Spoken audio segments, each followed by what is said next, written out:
আমার প্রশ্নের উত্তর দাও, আমাকে কি তখন ভালোবাসতে না? প্রেয়সী সবসময় প্রেয়সীই থাকে, আর দায়িত্ব থেকে মায়ার সৃষ্টি হয়। প্রেয়সীকে সবসময় মনে পড়ে, কিন্তু স্পর্শ করা যায় না। যারা স্পর্শ করতে চায় তারা কুলুষিত হয়, সাথে কুলুষিত হয় প্রেয়সীও। আমি আমার প্রেয়সীকে কুলুষিত করতে চাইনি। আহি, সংসার খুবই শক্ত একটা সম্পর্ক, এটা সহজে ভেঙে যায় না। তোমার জন্য পদ্মকে ছেড়ে দিলে পদ্মের কোনো ক্ষতি হতো না, তোমার আর আমার ক্ষতি হতো। আমাদের ভালোবাসা কেউ বুঝতো না, সবাই দেখতো আমরা প্রতারণা করেছি। আমি আমার সম্পর্কে সৎ ছিলাম, কারণ আমারও বোন আছে। আর আমার মা এমন অসৎ ছেলে জন্ম দিয়ে মানুষের কথা শুনুক, আমি এটা চাই না। তোমাকে পাওয়াটা একদম দুঃসাধ্য ছিল। এর বড় কারণ তোমার আর আমার স্ট্যাটাস ভিন্ন। আমি তোমার যোগ্য নই। আমি তোমাকে নিয়ে একটু ভাবতে গেলেই আমার ভাবনায় আসে তোমাকে ভালোবাসলে সবাই প্রশ্নবিদ্ধ করবে আমার ভালোবাসায়। সমাজ তো আমার অনুভূতি পড়ে দেখেনি। তোমাকে নিয়ে আমি যা অনুভব করতাম এটা খুবই স্পেশাল ছিল। আমি আমার ভালোবাসার মানুষকে সমাজের কাছে ছোট করতে চাইনি, তাই ভাগ্য মেনে নিয়েছিলাম। পদ্মকে ভালোবাসার চেষ্টা করেছি। ভালোবাসা আর মায়ার মধ্যে কি পার্থক্য তা আমি জানি না, কিন্তু মায়া সৃষ্টি হয়েছিল এটাই জানি। আমার জায়গায় তুমি থাকলে এমনটাই করতে। রাদের সাথে যদি কখনো তোমার বিয়ে হয়ে যেত, তুমি কি ওকে কখনো ছাড়তে পারতে না। আমি তোমার সামনে এলে তোমার খুব কষ্ট হতো, কিন্তু তবুও তুমি রাতকে ছাড়তে পারতে না। বলো, তুমি কি রাতকে ভালোবাসো, নাকি রাদের প্রতি তোমার মায়া ছিল? ও আমার বন্ধু। বন্ধু সবাই হতে পারে, লাবিবও তোমার বন্ধু, তাহলে রাত স্পেশাল কেন? রাত আমার মেডিসিন, আমার জন্য অনেক করেছে। ওর প্রতি আমার আলাদা মায়া জন্মে গিয়েছিল। পদ্ম আমার জন্য এমনই ছিল। স্বামী স্ত্রীর সম্পর্ক হলেও সে প্রথমে আমার বন্ধু হয়েছিল। ওর প্রতি আলাদা মায়া জন্মেছিল। আমার সবচেয়ে বড় দুর্বলতা আমার মৃত্যু। একটা মিডল ক্লাস ফ্যামিলিতে আত্মহত্যা কতটা মানসিক চাপ তুমি হয়তো বুঝবে না। আত্মীয় স্বজন কারো সামনে মাথা তুলে দাঁড়ানোর ক্ষমতা ছিল না আমাদের। আবার আত্মহত্যার কারণ তো তুমি জানোই। বাবা মারা যাওয়ায় দাদা পরিবারের সবাই আমার মাকে দোষারোপ করেছিল। আমাদের সবার চরিত্র, আমাদের সবার শিক্ষায় প্রশ্ন উঠেছিল। তুমি জানো না আমরা কত বছর ধরে এসব সাফার করছি। পদ্ম, ওই সময়টাতে আমার মানসিক শক্তি ছিল, এই জন্যই হয়তো আমি ওর মায়ায় পড়েছিলাম। আমি এই মুহূর্তে চাই না তোমাকে পদ্ম আর আমার সংসারে কি কি হয়েছিল তা বলতে, কারণ সবটাই এখন মিথ্যে, যেখানে মানুষটা এই শুরু থেকে আমাকে মিথ্যে বলে গেছে। আহি দীর্ঘশ্বাস ছাড়ল। আফিফ বলল, আমি তোমাকে আর জোর করব না, তোমার যদি মনে হয়। আহি আফিফের ঠোঁটে আঙ্গুল রেখে বলল, তোমাকে আমি কখনো কোনো সময় দিনে বিচার করিনি, কোনো যোগ্যতা দিয়ে বিচার করিনি। কি তাহলে বলছো না কেন কিছু? বলবো? ভালোবাসি আহি। আহি নীরবে হাসল। আফিফ আহির আর একটু কাছে এসে বলল, তুমি শোধ তুলছো তাই না? তুমি এখানে দাঁড়িয়ে শতবারই একটা কথা বললেও আমার 14 বছরের অপেক্ষার সমাপ্তি ঘটবে না। হঠাৎ আলোকিত হয়ে গেল এআরটি গ্যালারি। আহির সাথে সাথেই ধাক্কা দিল আফিফকে। এরপর দৌড়ে চলে গেল পাশের রুমে। আফিফ ভ্যাবাচ্যাকা খেয়ে পেছনে তাকালো। চোখ পড়ল কাছের দেওয়ালে। বিদ্যুৎ আসার এখন বাইরে থেকে সব দেখা যাবে। আফিফ আন মনে হাসলো। ধীর পায়ে হেঁটে রুমের বাইরে দাঁড়িয়ে বলল, তুমি কি আমার সাথে আর কথা বলবে না? আহি ভেতর থেকে বলল, বাসায় যাও, কাল সেই হোটেলে চলে এসো। আহি, তুমি সত্যি উজ্জ্বলকে বিয়ে করছো? আমি তো অনেক বেহায়া হয়েছি, তুমি এই বিয়ে ভাঙার জন্য কতটা বেহায়া হও এটাই দেখবো এখন। তুমি আমার হবে তো আহি? এর নিশ্চয়তা দিতে পারছি না।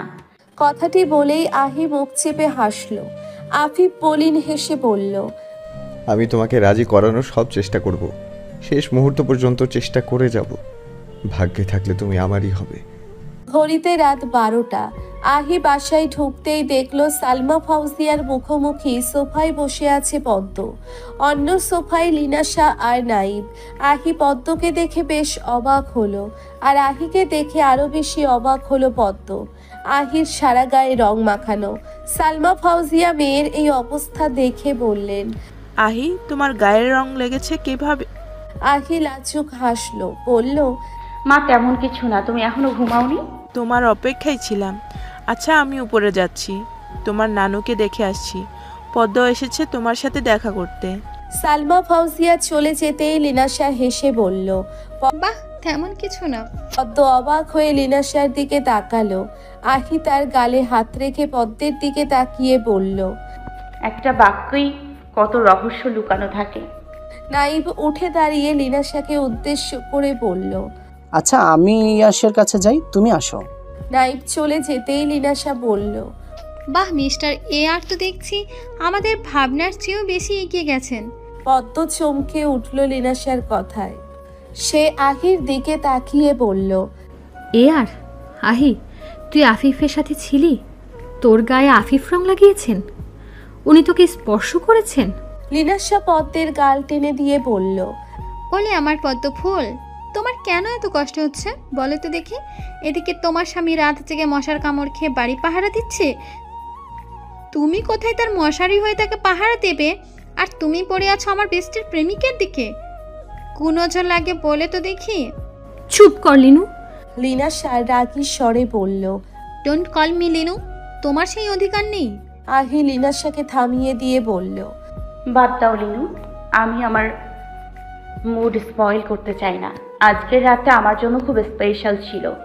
আমি তথাকথিত মানুষের জন্য আমার মনটা ভারী করতে চাই না। আচ্ছা, আমাকে ফ্রেশ হতে হবে, কাল সকালে অনেক কাজ আমার।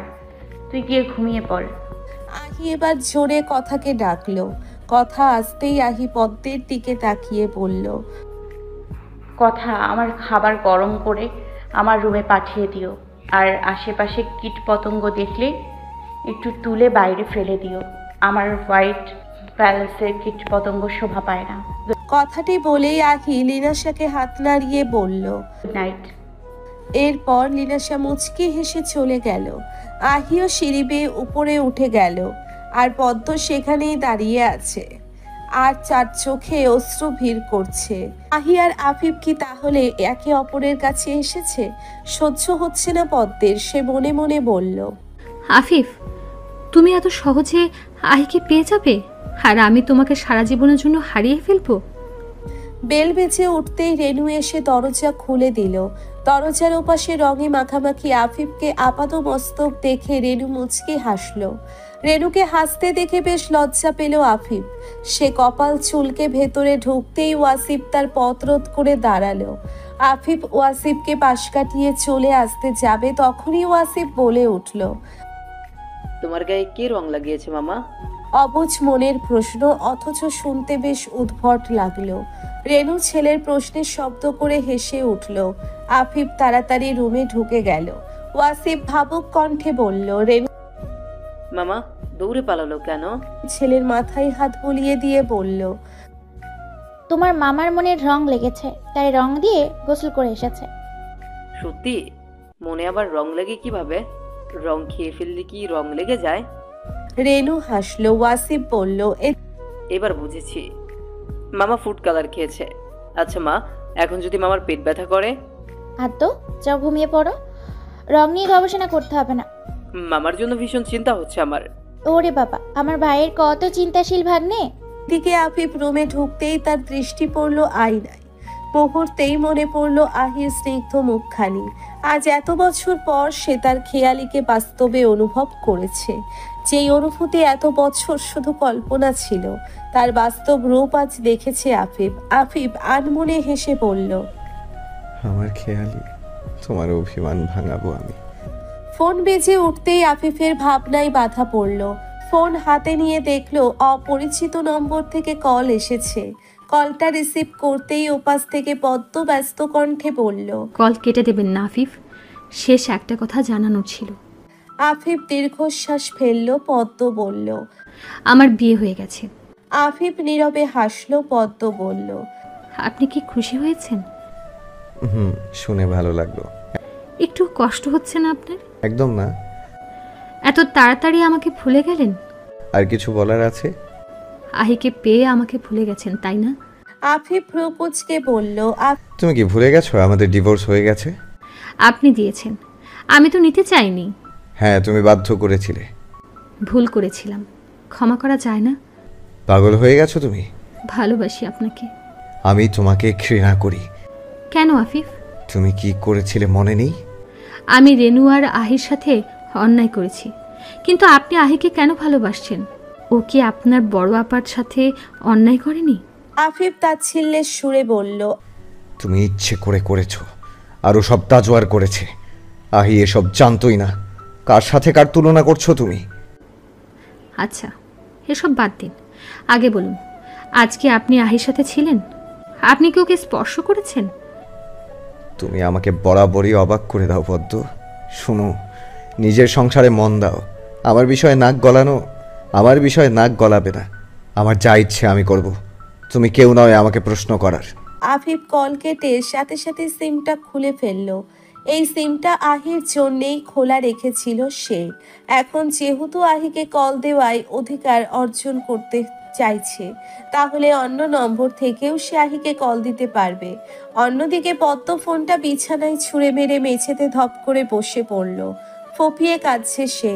ভীষণ অস্থির লাগছে তার। আফিফকে সে হারাতে চায়নি। আফিফকে ভীষণ ভালোবাসে সে। কিভাবে থাকবে আফিফকে ছাড়া? পাগল হয়ে যাবে পদ্ম।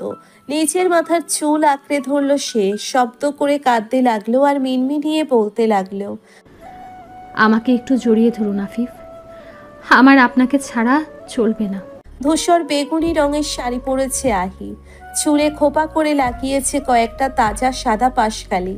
কানে ঝুলছে ধূসর বেগুনি রঙের ঝুমকো। গলার একপাশে লাল হয়ে আছে। আহি হাত রাখলো সেই স্থানে। চোখ বন্ধ করলো সে। শরীর জুড়ে বয়ে গেল শিরশিরে বাতাস। আহি মুচকি হেসে চোখ খুলল। এরপর চোখে মোটা করে আইলাইনার লাগালো। এরপর আয়নার সামনে দাঁড়িয়ে শাড়ির আঁচল দুলিয়ে হাসলো। মনে মনে বলল, আজ আবার সেই দিনটি ফিরে এসছে, সেই বর্ষার মাস, সেই দিন, সেই মুহূর্ত।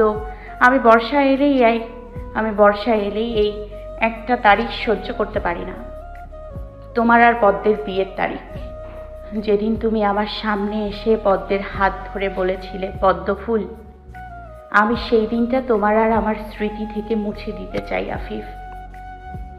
আজ রাতে বৃষ্টি হোক না হোক, তুমি আসবে আমার কাছে, পদ্ম ফুলের জায়গায় আমাকে ডাকবে, আমার নাম ধরে ডাকবে, আমাকে ভালোবাসবে। আর যদি আজ বৃষ্টি হয়, তাহলে আমার হাত ধরে আমাকে আগলে নিতে আসবে, আমাকে আর একা ভিজতে দেবে না। আমি আর কখনো নিজেকে নিঃস্ব ভাববো না। আমার ডাকে এবার তুমি সাড়া দেবেই। দরজায় কড়া নাড়ার শব্দ হতেই আহি দরজা খুলে দিল। দেখলো নিরাশা দাঁড়িয়ে আছে। আহিকে দেখে মিষ্টি হেসে বলল, আমার বেস্টের সুখে কারো নজর না লাগো। আফিফ কি শেষ চেষ্টা করবে না? যদি করে তাহলে তো হলোই, আর যদি না করে তাহলে বুঝবি তোর মতো করে ভালোবাসার যোগ্যতা ওর নেই। এত কিছু করেছিস তুই, ও কি তোর আর উজ্জ্বলের বিয়ে হতে দেবে? যদিও মিথ্যা মিথ্যা বিয়ে। আমি আজ ওকে ফিরিয়ে দিব না। আমি আমার ভালোবাসাকে আর হারিয়ে যেতে দিব না। আমি এই জীবনে সব পেয়েছি, মাকে পেয়েছি, তোকে পেয়েছি, ভালো বন্ধু পেয়েছি, ক্ষমতা পেয়েছি।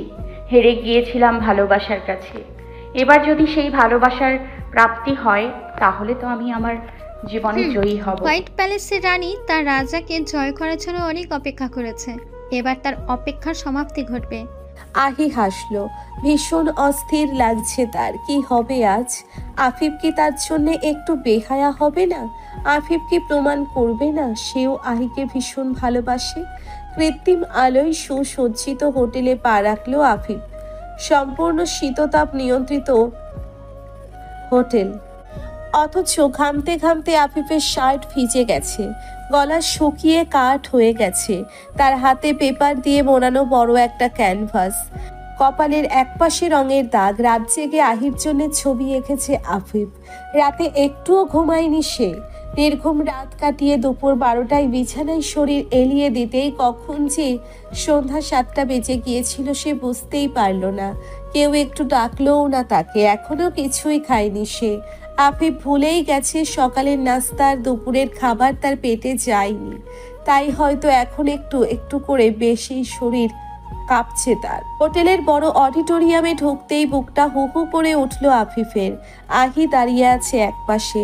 ধূসর বেগুনি রঙের শাড়ি পরিহিতা মিষ্টি হাসির মেয়েটি মুহূর্তেই আফিফের মনে তীব্র অস্থিরতা সৃষ্টি করে দিয়েছে।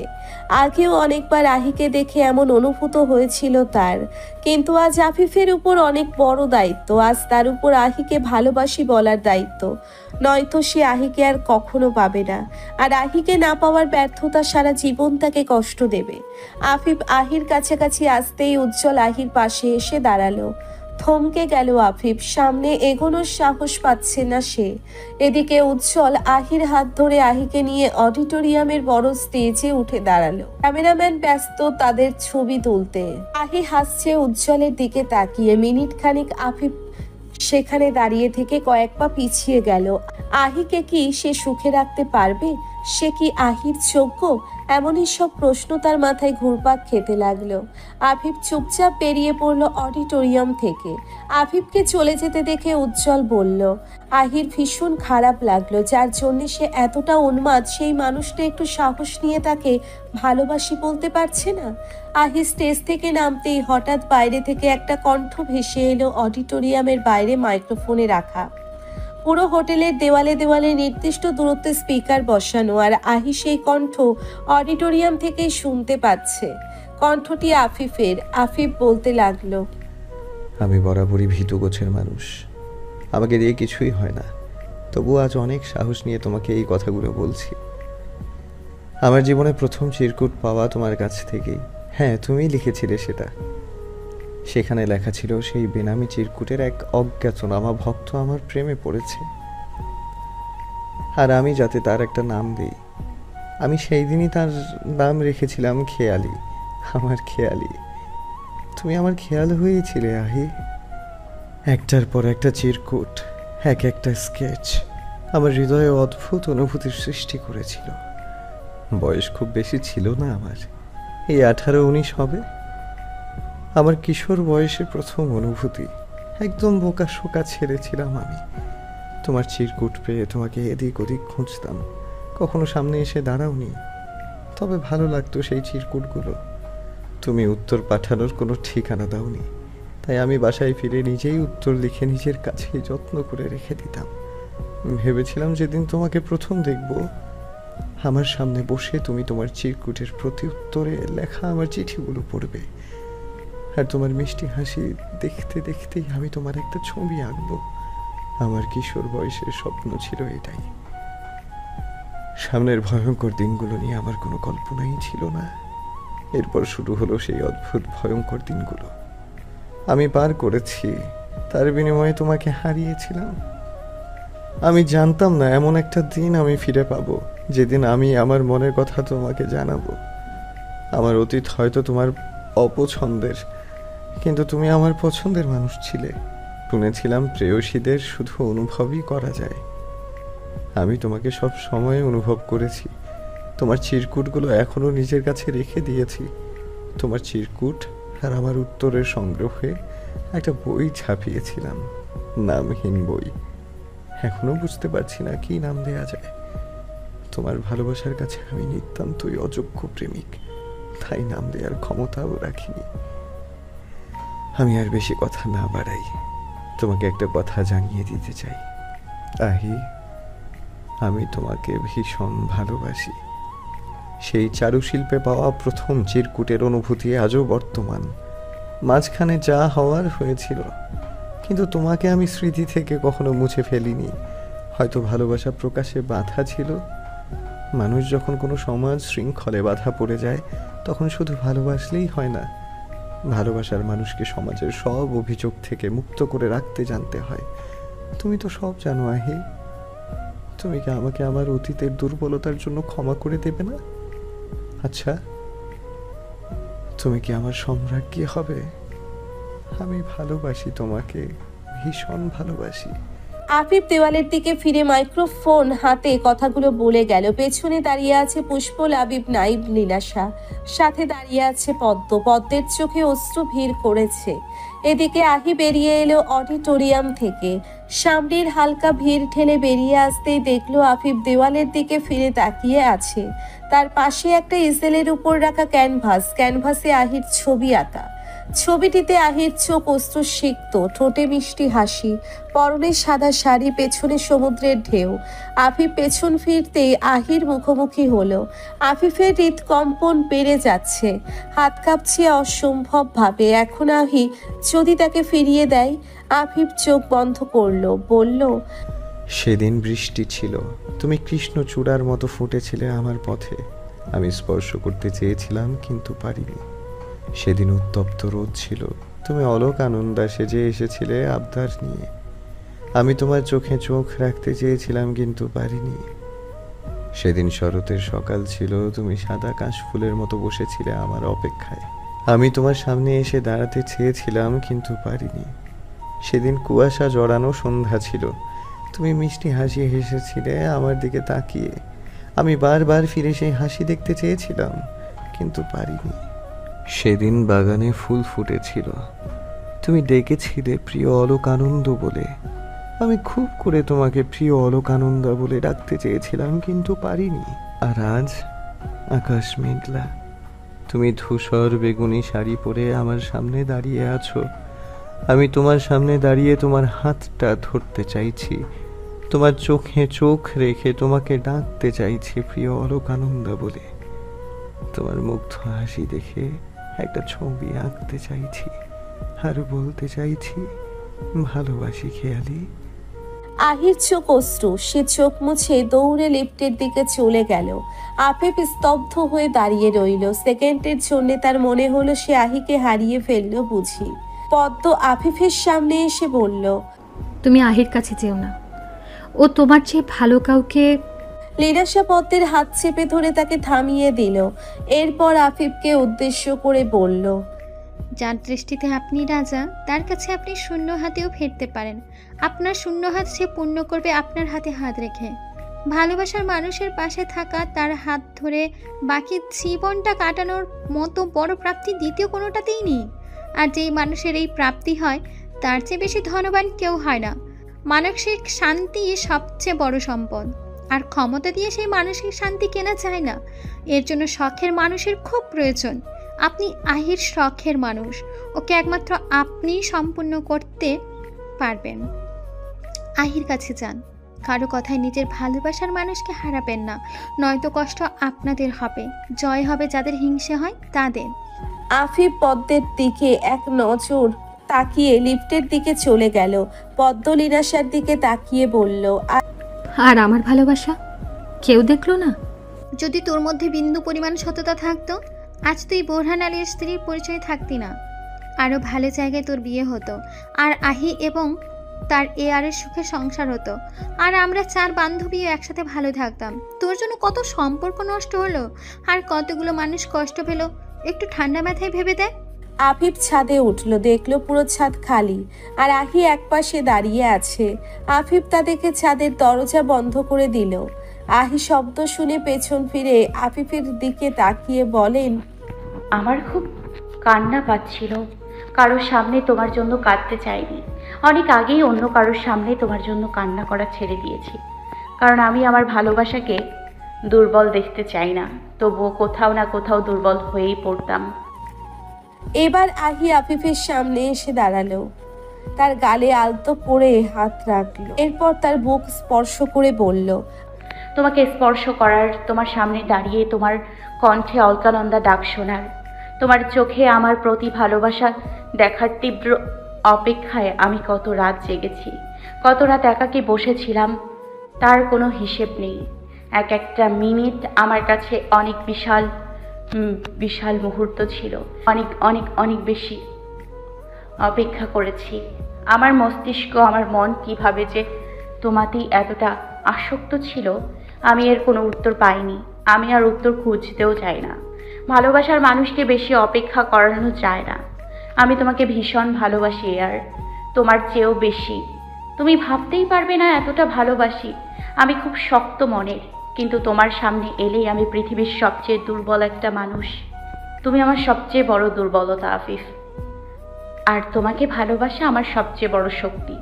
কারণ আমার মতো করে কেউ তোমাকে ভালোবাসতে পারেনি, পড়ছে না, পারবেও না। আফিফ আহির হাত ধরে হাঁটু গেড়ে বসলো, বলল, আমি তোমাকে। আফিফ থেমে গেল। আহি আফিফের সামনে বসে বলল, এবার ভিন্ন কিছু হোক।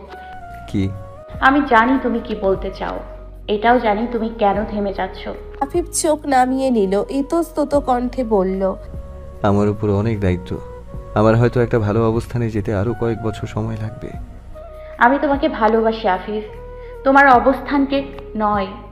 অমন হলে চারু শিল্প থেকে তোমার পিছু নিয়ে ফিরে আসতাম, আর কখনো তোমার দিকে ফিরে তাকাতাম না। তুমি সেখানে রাখলেও কিন্তু আমি ভালো থাকবো, কারণ আমি শুধু তোমাকে চেয়েছিলাম। এবার তো বলো, আমাকে বিয়ে করবে আহি?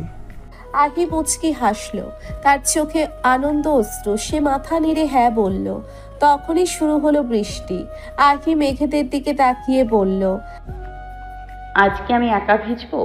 আফিফ আহির কোমর জড়িয়ে তাকে নিজের কাছে টেনে আনলো। দুজন অনেকটা কাছাকাছি, তাদের নিঃশ্বাস ভারী হয়ে আসছে, সাথে বাড়ছে বৃষ্টির বেগ।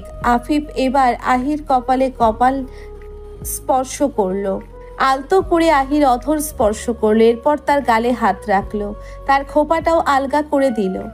আহি খুব শক্ত করে জড়িয়ে ধরলো আফিফকে। আফিফ মুখ গুজল আহির ঘাড়ে। অদ্ভুত উন্মাদনা চলেছে দুজনের মনে। সেই উন্মাদনার সাক্ষী হতে হতেই হলো না বর্ষার বাড়িধারা। আফিফ মুখ ফিরিয়ে নিল আচমকা। আহিও সরে গেল সাথে সাথেই। বৃষ্টিতে শাড়ি ভিজে গেছে তার। উঠে দাঁড়ালো সে। ছাদের পিলারে হেলান দিয়ে দাঁড়ালো আহি। আফিফও উঠে দাঁড়ালো। বেশ খানিকক্ষণ বাদে আফিফও পিলারের অন্য পাশে হেলান দিয়ে দাঁড়ালো। দুজনেই চুপ। নীরবতা কাটলো। আফিফের ফোন বেজে ওঠায়। আফিফ দেখলো স্ক্রিনে রেনুর নাম ভেসে উঠেছে। কল ধরতেই রেনু বলল, ভাইয়া, ছাদের পাশে রুমে জামা চেঞ্জ করে আহির বাড়িতে চলে এসো আহিকে নিয়ে। আফিফকে কিছু বলার সুযোগ না দিয়ে রেনু কল কেটে দিল। এরপর আফিফ ছাদের দরজা হালকা খুলতেই দেখলো লাবিবার পুষ্প বাইরে দাঁড়ানো। পুষ্প আফিফকে দেখে লাবিবকে কনুইয়ের গুঁতো বেড়ে অন্যদিকে ঘুরলো। লাবিব হালকা হেসে বলল, এভাবে ভেজা কাপড়ে বাসায় তো যাওয়া যাবে না, কাপড় চেঞ্জ করে নিন। আমরা নিচে নেমে যাচ্ছি, ক্যামেরা অফ করে দিচ্ছি আপাতত। গাড়ি নিচে আছে, আমাদের তাহলে আহির বাসায় দেখা হচ্ছে। গুলো বলে লাবিব পুষ্পকে টেনে নিয়ে গেল লিফটের দিকে। আফিফ বেশ অবাক হলো, সাথে ভীষণ লজ্জারাও পড়েছিল। সে এবার ছাদের গেট হালকা লাগিয়ে পাশের রুমে এসে দেখলো আহি আর তার জন্য জামা রাখা। আফিফ তার থেকে বেরিয়ে আহিকে ডাকলো। আহি আফিফের সামনে এসে দাঁড়াতেই আফিফ চোখ সরিয়ে নিল। আহিও অন্যদিকে ঘুরে বলল, সরি, আজ সবকিছু উল্টাপাল্টা লাগছে আমার কাছে। আফিফ বলল, পাশের রুমে গিয়ে ভেজা শাড়িটা চেঞ্জ করে এসো। আহি ছাদ থেকে বেরিয়ে রুমে ঢুকে পড়ল। দেখলো তার জন্য সাদা রঙের সাদা শীটে একটা গাউন রাখা আছে। আহি সেটা পরে। এত লাজুক মানুষ, এমন মানুষই তো আহির পছন্দ না। এমন মানুষ নয়, তার তো আফিফকেই পছন্দ। আফিফ খুব তাড়াতাড়ি জামা চেঞ্জ করে বেরিয়ে এলো। এরপর দুজনেই নিচে নেমে এলো। গাড়ির কাছে আসতেই অবাক, গাড়িটি কাঠগোলাপার ফুল দিয়ে সাজানো হয়েছে। আহি আর আফিফ তা দেখে মুচকি হাসলো, একে অপরের দিকে তাকালো। আহি আফিফকে সেই সুযোগে আপাতমস্তক দেখে নিলেন। সাদা ফুটে আহি আফিফের হাত আলতো করে স্পর্শ করলো। আফিফ আহির স্পর্শ পেয়ে মুচকি হাসলো। আহি অনেকক্ষণ পর ভ্রু কুঁচকে আফিফের দিকে তাকিয়ে আফিফের বাহুতে ঘুষি মেরে বলল, একদম আনরোম্যান্টিক ছেলে একটা। ওহ সরি, ছেলে না, আনরোম্যান্টিক লোক একটা। আফিফ মুচকি হাসলো। আহির আরেকটু কাছে এসে বসলো। তার দিকে ঝুঁকে তাকালো আফিফ। আহি অভিমানী মুখে বলল, তুমি একটা নিষ্ক্রিয় পদার্থ, তোমাকে সুড়সুড়ি না দিলে নিস্তেজ হয়ে পড়ে থেকো। আফিফ কপাল চুলকে বলল, কি করব, একটু সময়। আহি আফিফের দিকে তাঙিয়ে দিয়ে বলল, আরো 10 বছর পরেও তোমার একটু সময় লাগবে। আহির মানবিমান ভাঙাতে ভাঙাতে গাড়ি পৌঁছে গেল আহির হোয়াইট প্যালেসে। বৃষ্টি এখন কমেছে। আহি গাড়ি থেকে নেমেই আফিফের হাত ধরে ভিতরে চলে এলো। তারা ভেতরে ঢুকতেই রেনু, রিনাশা, পুষ্প তাদের গায়ে ফুল ছিটিয়ে দিতে লাগলো। একপাশে পদ্ম দাঁড়িয়ে আছে। আফিফের চোখ তার দিকে পড়তেই রেনু ও ভাইয়ের চোখ অনুসরণ করে সেদিকে তাকালো। সে পদ্মকে আড়াল করে দাঁড়াতেই আফিফের চোখ পড়ল তার দিকে। রেনু চোখের ইশারায় আফিফকে আশ্বস্ত করলো। আফিফ এবার আহির দিকে তাকালো। বাসায় ঢুকতেই ওয়াসিফ দৌড়ে এসে বলল, হোয়াইট হোয়াইট আন্টি, তুমি তো দেখি হোয়াইট কুইন হয়ে গেছো, আর মামাকে তো হোয়াইট কিং মনে হচ্ছে। আহি ওয়াসিফের থুতনি ধরে বলল, আর তোমাকে দেখে মনে হচ্ছে ব্লু প্রিন্স। সত্যি? হ্যাঁ। আচ্ছা হোয়াইট হোয়াইট আন্টি, তোমার সাথে কি মামার বিয়ে হবে? আহি আফিফের দিকে তাকালো। আফিফ মুচকি হেসে চোখ নামিয়ে নিল। লিনাশা ওয়াসিফের মাথায় হাত বুলিয়ে দিয়ে বলল, হ্যাঁ মিস্টার ব্লু প্রিন্স, তোমার মামার আর তোমার হোয়াইট হোয়াইট আন্টির আজ বিয়ে। এখন তুমি চুপচাপ ভদ্র বাচ্চার মতো বিয়েটা দেখো। ওয়াসিফ মাথা নেড়ে বলল, খুব মজা হবে, আমার জিনি আর বেস্ট মামা একসাথে থাকবে। ওয়াও, আমি তো অনেক মজা করব। এবার সালমা ফাউজিয়া এসে আবার কপালে চুমু খেলেন। ভেজা কণ্ঠে বললেন, আমার অনেক দিনের স্বপ্ন পূরণ হচ্ছে। তোমাকে একটা ভালো ছেলের হাতে তুলে দেওয়ায় আমার সবচেয়ে বড় স্বপ্ন ছিল, যেই ছেলেটা আমার মেয়েকে রানী বানিয়ে রাখবে, যেমন সে আমার চোখে রানী হয়েছিল। সালমা ফাউজিয়া এবার আফিফের দিকে তাকালেন। আফিফ ভদ্রতা সূচক হাসি দিয়ে চোখ নামিয়ে নিল। আফিফা বেগম এবার আহির সামনে এসে দাঁড়ালেন। বললেন, তোমাকে তো অনেক আগেই আমার পছন্দ হয়েছিল। তোমার মিষ্টি কথাগুলো এত ভালো লেগেছে, আফিফকে তোমার কথা রোজ বলতাম।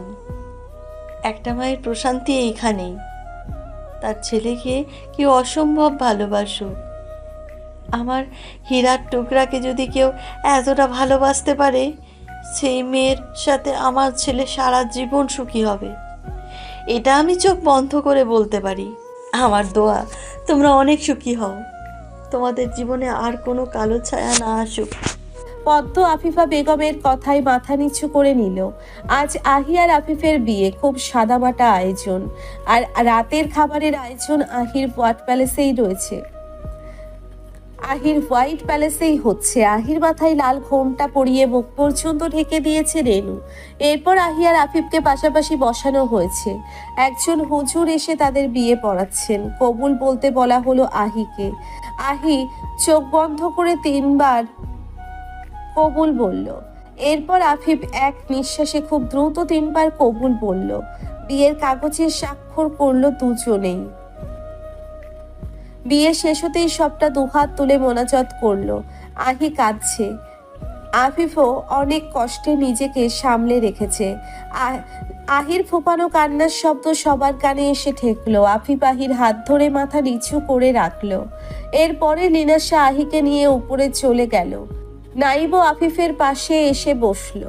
তার কাঁধে হাত রেখে বলল, মেয়েটা তোমাকে ভীষণ ভালোবাসে। আমি জানতাম ও তোমাকে কখনোই ভুলতে পারবে না।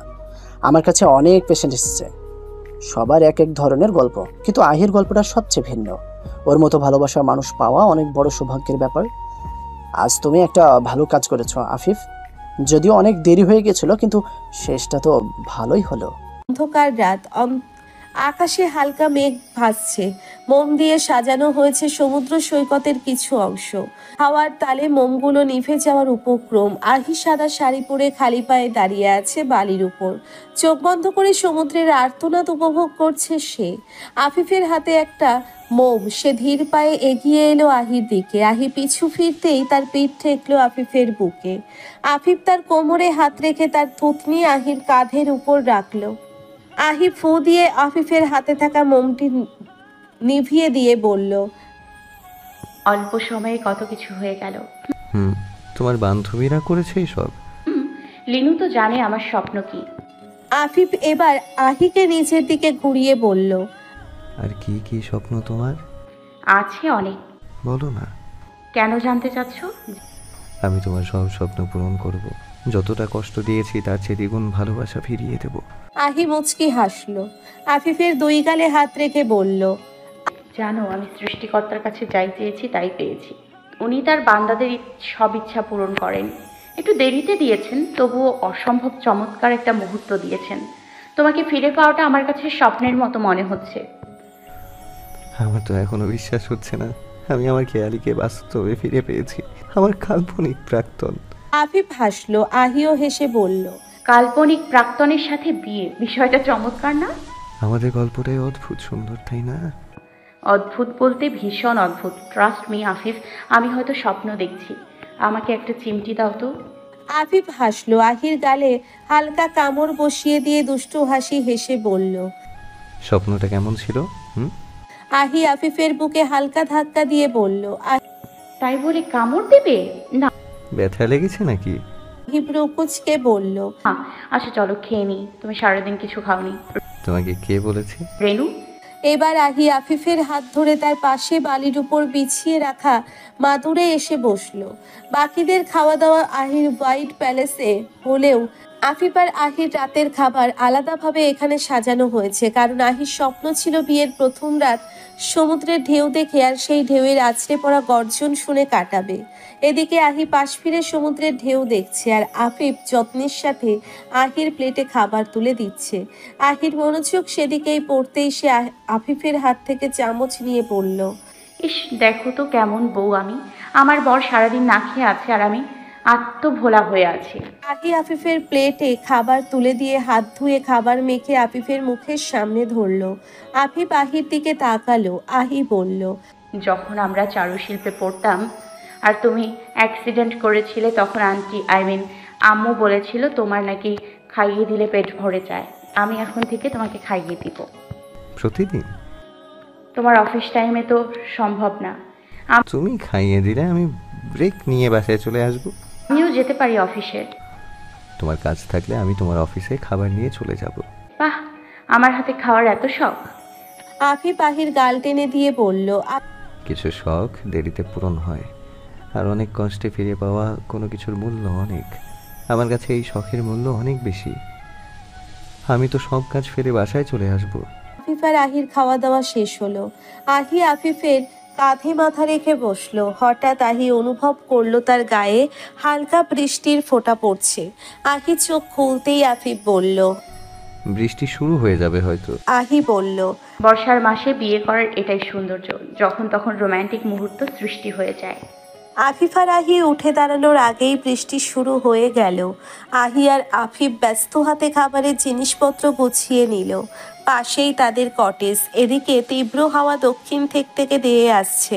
আহির শাড়ি আঁচল উঠছে হাওয়ায়। হঠাৎ আফিফ আহির হাত ধরল। আহি আফিফের দিকে ফিরে তাকালো, অদ্ভুত উন্মাদনা আফিফের দৃষ্টিতে। আহিও হারিয়ে যাচ্ছে সেই চোখের গভীরে।